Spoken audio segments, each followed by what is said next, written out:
Sasa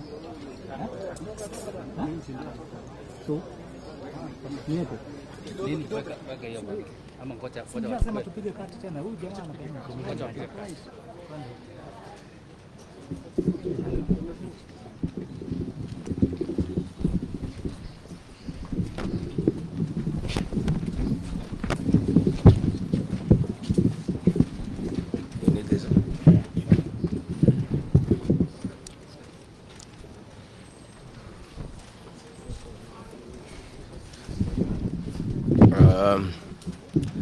Good people, are you ready? You are? Thank you very much. We are here at the current hospital. To see the Honorable George Koimburi, the Honorable Member of Parliament for Juja, who was brought here in critical condition. Last Friday, the Honorable George Koimburi had a function in his constituency in a place called GACHAGUA, and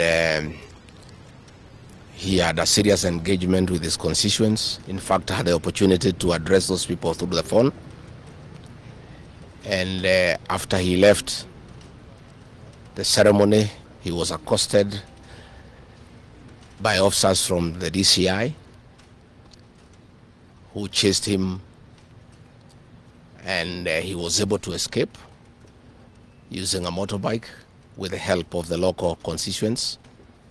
His vehicle was impounded and his driver was arrested. That vehicle is still in the hands of the DCI. And on Sunday, when he was in church, immediately after the service, 2 undercover agents of a killer squad that has been put in place to deal with elected leaders who are not supportive of William Ruto abducted him in full glare of the church members, and in the process almost harmed his wife. It is not known where he was taken to, but after a serious search early this morning, he was found in a coffee plantation in Kibichoi, that is in the Githunguri constituency, badly beaten and in very serious condition. He was taken to a hospital for first aid and later brought here where he was admitted. And I've just seen him and I've talked to the doctors, and they have confirmed that the Honorable George Koimburi was tortured by professionals. He has serious soft tissue injuries. This is torture normally done by professionals. He has lost his voice, and the doctors are working round the clock to restore his vocal cords. And the Honorable Koimburi has been able to communicate through writing, because he is not able to speak, that some chemical was administered through inhalation, and the doctors have told us that preliminary investigations confirm that that chemical has interfered with his vocal cords. The doctors have assured us they are doing everything within their power to make sure that he's out of danger. They have taken blood and urine samples to private laboratories, different ones, so that they can establish what could have happened in matters poisoning.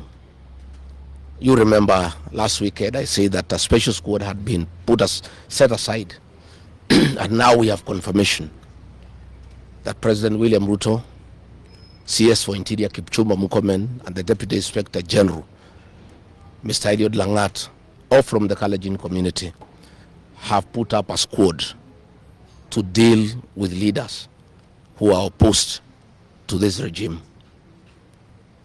The Honorable Kipchumba Murkomen has sent a message to us through common friends that his appointment to the Ministry of Interior is to make sure that William Ruto is re-elected as president and to deal with anybody who can stop that objective. Officers from the National Police Service has confirmed to us that a special squad of 20 police officers from the Nandi sub-ethnic community are the ones behind the abduction of George Koimburi, and they are the ones that were deployed in Kakamega to target the Honorable Juja Mp and Karungo Athangwa. Specifically, there were about 300 police officers who were deployed in Kakamega, but 20 police officers from the Nandi sub-ethnic community under the direct command of the Deputy Inspector General, Eliud Langat, and reporting to Kipchumba Murkomen and William Ruto, had been assigned to harm the Senator for Nyandarua and the Senator for Kiambu because of their vocal stand against this regime. Let me say that I want to appeal to the international community to rescue this country. William Ruto has become a very vengeful dictator,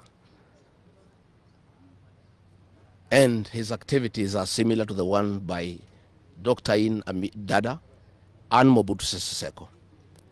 And the level of impunity in this country, if the international community does not come through for the people of Kenya, we are going to have not just killings, but maiming of elected leaders. What has happened to the Honorable Koimburi is a very deliberate attempt by William Ruto, Kipchumba Murkomen, and Langat to scare leaders who speak out. It is meant to scare them. It is meant to sell them fear so that they can stop agitating for the liberation of this great republic.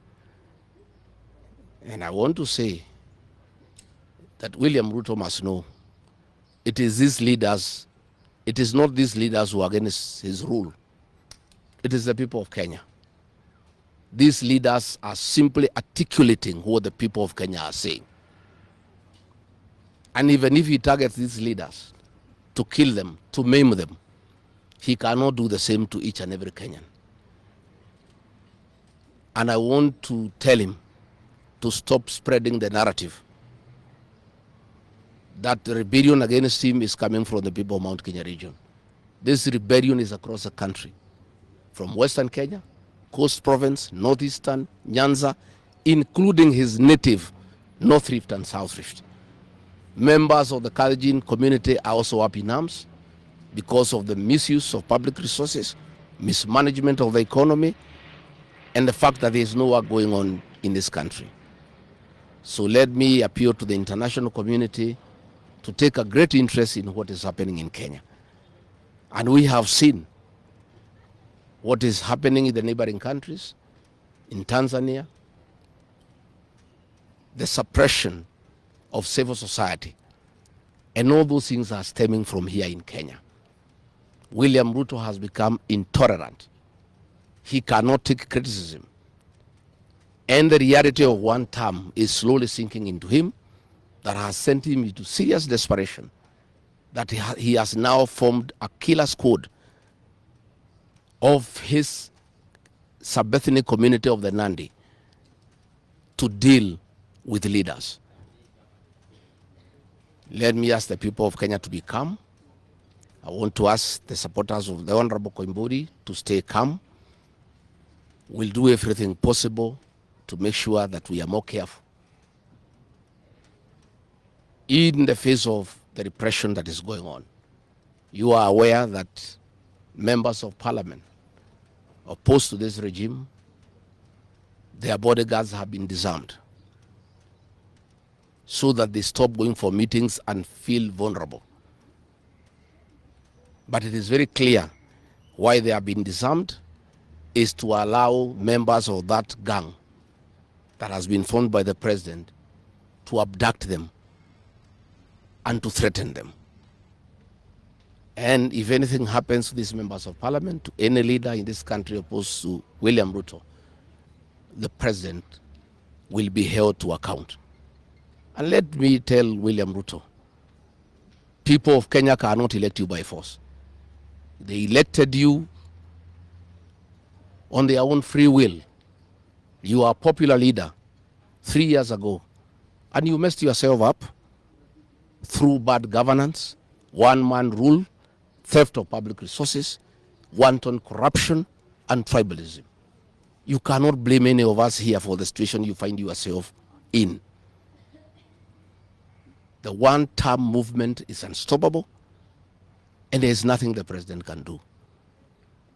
He can kill these leaders, he can abduct them, he can torture them, but he cannot do that to all the people of Kenya. So I want to urge members of parliament and senators and others not to give up. Nobody can die from morning to evening. You can only die once. And the tree of liberation will be watered by blood. The Honorable George Koimburi is a hero of the Kenyan people. What he has undergone, the torture, the pain he is in, the anguish to his family members is not in vain. This liberation will take place, it will happen. And let me conclude by asking the Kenyan people not to be intimidated. Kenya is a constitutional democracy. They are entitled to cast their vote the way they want. And William Ruto cannot force the people of Kenya to elect him. And there is nothing he can do about it. Thank you very much.